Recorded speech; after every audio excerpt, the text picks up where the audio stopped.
nga ga ang nangyari bago sumabog itong aming pressure cooker. Okay lang naman yung apoy ga. Isang ano lang nga lang yun dyan yung naka-open. Tapos mahina lang naman yan. Then gumawa ako dyan ng estopado. Kasi nga nag-crave ako ga talaga. Kasi natikman ko to sa isang party. After ko nga i-prepare, sinalang ko na siya. Then si Pring Pring is naglinis dito sa kusina. Hindi ko na alam kung anong nangyari dito. Kasi nilinis niya na talaga. Ganito kasi kami talaga maglinis ng dirty kitchen namin after namin magluto talaga. Pagkatapos niya linisin yung dirty kitchen, mabuti lang talaga is hindi siya umupo dun sa may upuan dun sa kusina. Then ang ginawa niya is pumasok siya dito sa loob at ayan, nakipagchismisa, nagpicture-picture ng mga panghanda. Kasi ito nga, inanda ko na nga siya dito, kaya siya yung naiwan dun sa dirty kitchen. Mabuti lang talaga at sila Big Boy ay pumasok na rin dito. Nagtagal pa yan ng konti yung pintuhan namin dito. Then pagkatapos niya, Bago kasi.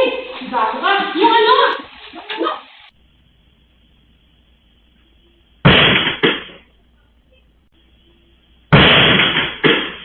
akala ko lang yun ka, normal na paputok, pero si Pring Pring nga, parang nagduda na agad, sabi niya, hala, Tiff, sumakbog na yun, Tiff, sabi niya gano'n. Kasi sabi ko, ay, gago ka, sabi yung gano'n ka, grabing taranta ko na naman ka. May tutuan mo yung power, yung ano. Wala, abot-abot doon. Bakit binasan nyo? Hindi. Natuyo lang? Hindi, alamin naman yung kakatanan ko lang. Okay na yung may nasaktan. Kakapasok ko lang. Kaya ko paputok na normal. Buti nga nakapasok ako. Sabot mo yung karne. Ha? Sabi ko ka. Sabi niya, kina-imagine ko pa naman yan na masarap yung luto ko. Alo! Last daddy! Hindi niya saktan yung sakyan mo kami. Ano ko ako? Ganyan nga ganyan nangyari nung January 31, bandang alas 8 to din, oh.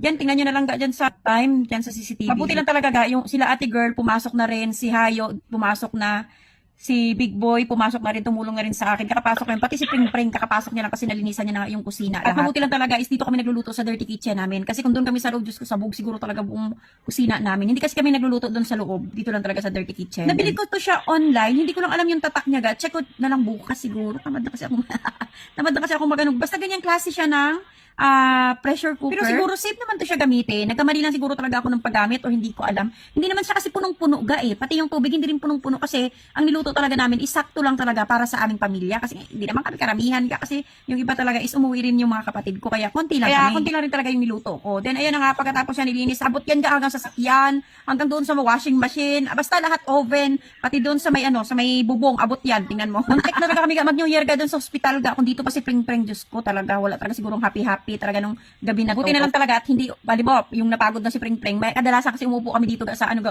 sa upuan. Mabuti na lang talaga is pumasok talaga siya doon sa sa kusina para makipagchismisan doon sa akin ba bago talaga pumutok. Kaya sa paggamit ng mga pressure cooker, ingat at magbasa muna kung anong dapat gawin sa pressure cooker. Hindi ko rin alam talaga kung anong nangyari dito. Marami nagsabi nga na sobrang tubig daw, tapos yung lock niya, iniikot lang naman yan. Kaya okay naman ata yung paggawa. Hindi ko na alam bakit nangyari yon.